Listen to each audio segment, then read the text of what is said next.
Hey everyone, it's Megan. Welcome to my August wrap-up. So I decided to film it like last month, a few days sooner before the end of the month, and that is simply because I don't think that I'll be able to finish any more books by the end of the month because I have been rather finicky this month and reading according to my mood, and as a result I have 5 books that are on the go. I shall include those in my September TBR. Oh my god. I can't believe it's September already. I just can't. So anyways, this month I managed to read 13 books, which is less than I have for the rest of the summer, but only 2 of those 3.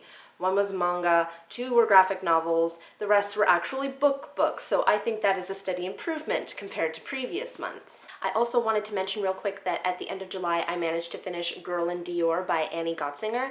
I gave this a 3 out of 5 stars, and I did enjoy it. The artwork was fantastic, it was watercolor-esque. It's basically about Christian Dior's rise to fame, like in the 40s, like how he got to Paris, and just like a memoir on his life, pretty much. Not by him, obviously, it was by a lovely artist, but anyway, 3 out of 5. So the first book I finished in the month of August is The Wrath and the Dawn by Renee Ahdieh.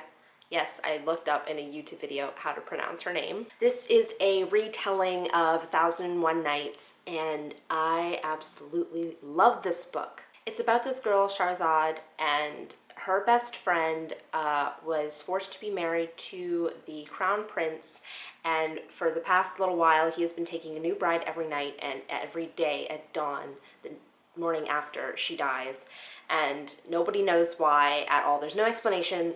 So yeah, Shahrazad volunteers herself, and her plan is to kill him. Needless to say, things get a little bit complicated, so this is the first book in a trilogy, and the next book isn't going to come out until next year, and so I have to wait until then, and that's kind of sad. For that one I gave a 4 out of 5 stars. The next book that I completed was an audiobook, and it is The Coldest Girl in Coldtown by Holly Black. This is the second standalone that I have read by her, the first of which was The Darkest Part of the Forest, and I was head over heels in love with that book. This one, not as much. It follows a girl who wakes up one morning after a house party and discovers that everybody around her is dead, and she is the only survivor. It gets complicated in terms of how, it's really interesting, the world building of how the vampires end up the way they are and that sort of backstory and culture. It's really fascinating.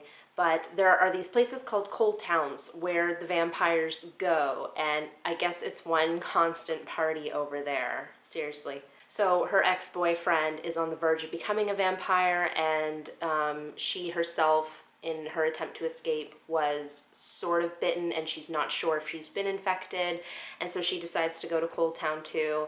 And it's a wild ride, really, and I was enraptured, but in the end, I don't know, there were too many things I didn't like about it, so I gave this one a 3 out of 5 stars. Next, we moved on to Booktubeathon, where I failed miserably at it, and I only managed to complete 3 books, the first of which was Breakfast at Tiffanys by Truman Capote, and if you haven't seen the old movie, like I said in my Booktubeathon wrap-up, you should go watch it, because it's a really good movie.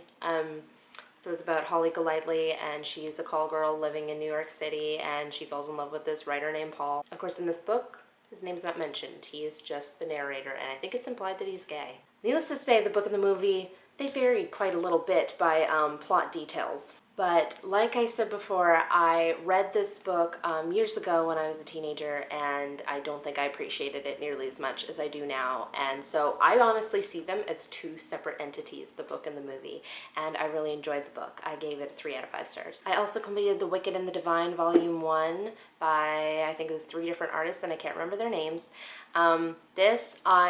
I kind of enjoyed the artwork, but I agree with a lot of what the other booktubers are saying. There is a lot going on, and there's just a lot of random plot twists and developments that aren't really explained and that we don't really understand, and so that left me really wanting to like it, but I got so confused at times. It was difficult, and I gave this one a 3 out of 5 stars. And the other book that I completed for that booktubeathon is This One Summer by Mariko and Jillian Tamaki. These are 2 cousins, and I've talked a lot about this book on my channel because I love it so much. I have shown you the artwork and how pretty it is in purple, and it's about these 2 girls who are good friends during the summertime. Both their parents own cottages up by the ocean, and so it's a coming of age story, really, and it's just so realistic and true to life. So like the first time I read it, I gave this a 5 out of 5 stars. The next book I completed is Making Mischief, a Maury Sendak appreciation by Gregory Maguire. I gave this book a 5 out of 5 stars, I will tell you now. Maury Sendak is one of my favorite illustrators of all time. He's just an amazing, versatile illustrator, and this book was fantastic in that it showed me, it didn't necessarily tell me his life story, but it just really talked a lot about his artwork and what it meant to generations, and I love it. I want to read more books about some of my favorite children's illustrators, but I don't think there are too many out there, unfortunately. The next book I completed is About Time, How We Do What We Do When We Do It by Varam Moretian. I've doubtless pronounced that wrong, but I digress. So I gave this a 5 out of 5 stars. It's hard to describe. It is what it is. He's a graphic designer, this guy, and so I think it was last month, I talked about Paris versus New York in my wrap-up, which is the other book by him that I've read. So in this case, it's graphic designs of depictions of time and just the many millions of various ways that it can pass by. Just every situation you could think of, he just does it in these simple shapes and depictions and like these pictures. It's hard to explain. I sound like an idiot, I just realized, but I still think you should read it and check it out because it is a beautiful book. I think it only came out this year too, so it's pretty recent, and yeah, there's not a lot of dialogue or words or whatever. It's really telling the story through the pictures. It's not even really a story, it's nonfiction. It's just the pictorial depiction of time. I can't really explain it any other way. Next, I completed Scarlet by Marissa Meyer. This is the second book in the Lunar Chronicles series, which I am just I'm going gaga over it. It is so good. So this one follows Scarlet, as in Little Red Riding Hood, which you may be able to surmise from the cover here, but it's not your typical Red Riding Hood story. There's a lot involved. The chapters alternate between Scarlet's perspective and Cinder's perspective. Cinder as in from the first Lunar Chronicles book. So her story continues, which I love. I love that the chapter perceptions, like the narrators, switch off like that. The series is getting so good. I'm reading Crest right now. I love how this story progressed and how the series in general is progressing, and I gave this a 4 out of 5 stars. The next book I completed is The Invasion of the Tearling by Erica Johansson. This is probably one of the biggest reasons why I didn't finish like as many books as I wanted to this month, because this is over 400 pages. And I wouldn't say it's a slow read. Like with the first one, there was a lot of world building, just more building the world around them, and you learn so much more. And Reagan from Peruse Project called this her favorite book of 2015 so far, and I almost tend to agree with her because it was just so good, and I love where she's going with this. Like, you think you have a vague perception of the world in The Queen of the Tearling, but this way, it's like, whoa. So if you didn't know what The Queen of the Tearling is about, it is about this girl named Kelsey, and when she turns 18, she leaves her Sleeping Beauty-esque lifestyle where she's lived with 2 guardians in the countryside all of her life to go claim her throne in the Tearling. The journey is of course fraught with danger, as a lot of people want to kill her before she can even get to the throne. There's a lot of complications involved. Politics is not something I'm big into at all, and I didn't even realize it until I heard Reagan talking about it, that this series is so politically driven. There's so much politics in it because it's so interesting. It didn't even occur to me to think of it as politics. Now, of course, it makes a lot of sense, but anyway, so in this one, we pick up at the point where she obviously is the queen, and she has broken down barriers, like any kind of truce she had with the Red Queen of Mortmain, which is a neighboring kingdom, where they were doing trades of, well, she was sending her every month human slaves, men, women, children, for all types of slavery. So the Red Queen retaliates and basically shows up on her door with all her army, and it looks like they're doomed and they're all gonna die. So anyway, this was good. I don't want to give too much away, but I would recommend that you start this series. A lot of people say it's slow. I just think that means there's a lot of world building involved, and if you really want to get immersed in a world and everything, I would definitely pick up this series. It takes place in the 24th century, but it's like set in medieval times because it's regressing, and you figure out why things are the way they are in the second book, why it's medieval, but there's still mentions of electronics and Tolkien and J.K. Rowling from the past. Big surprise, I gave this a 5 out of 5 stars. I'll also mention that, respectively, in accordance to the series, I read The Hostel Hospital and The Carnivorous Carnival, both by Lemony Snicket. These were books 8 and 9.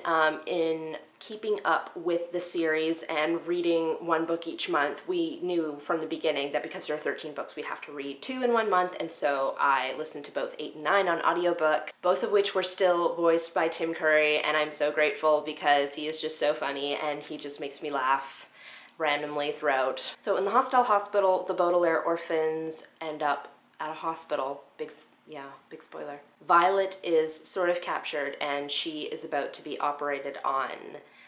Yeah. So Klaus and Sunny have to disguise themselves as a doctor and a nurse in order to save her. And in the Carnivorous Carnival, the Baudelaires end up at a carnival and are forced to disguise themselves again. It's fascinating how it's turned. It turned like at the Vile Village where they became criminals, and now at this point they have to disguise themselves and they can't even be passed from guardians anymore. They were relying solely on themselves for self-preservation and everything. So it's getting really good. Like I said before, after the 5th or 6th book, I really don't remember anything about the series, so I'm getting to really experience it sort of like for the first time all over again, and it's great. I'm really enjoying it. I gave these both 4 out of 5 stars. And the second last book that I completed this month is Everyday Sexism by Laura Bates. So, as you can see, I had quite a lot that I agreed with in this book that just really resonated with me and was powerful. So this book is nonfiction, and it's exactly what it says. It's all about everyday sexism. The chapters are broken down into different facets of that, like women in public spaces, the media, workplace, motherhood, double discrimination. There's a chapter on men in here and how this relates to them and how like everyday sexism for them too, and it was just really great. Probably my top nonfiction book read this year. I gave it a 5 out of 5 stars naturally, and I suggest you pick this up if you're interested in feminism and equality and like this sort of kind of subject. I would definitely recommend this. I don't even think it's out in the US yet. I got this on Book Depository because she's a UK author and it came out like a year ahead of us there or something. But yes, it was just so good. I highly recommend you pick this up. And finally, I completed Love at 14 Volume 3 by Fuka Mitsutani. This is the latest English translation of the series, and so I don't know the next time that I'll be able to read another one of these volumes because I'm all caught up now. It's kind of sad. I love marathoning series once I get into them, but in this case I can't because I have to wait for English releases. But anyway, so the story's not really progressing too far. If you don't know the story, it's pretty explanatory by the title. It's 2 14-year-olds who are feeling the first pangs of love in middle school, and it's okay. It's like Wandering Sun. It's a day-to-day life within the school year, and there's no like magic in it or fantasy elements, but I still enjoy it anyway. Basically, at this point, the series isn't getting better or worse, so I'll just keep reading the English translation as they come out unless I find a reason not to read it anymore. But this one I gave it a 4 out of 5 stars. Alrighty guys, those are the 13 books that I managed to complete in the month of August. Like I said, I have 5 on the go right now, and I don't think I'll be finishing any more. But I did want to do this because school is starting soon, and it's just gonna get more crazy, hectic from here. So yeah, thank you so much for watching. I hope you guys enjoyed this, and I shall see you soon with another video. Bye everyone!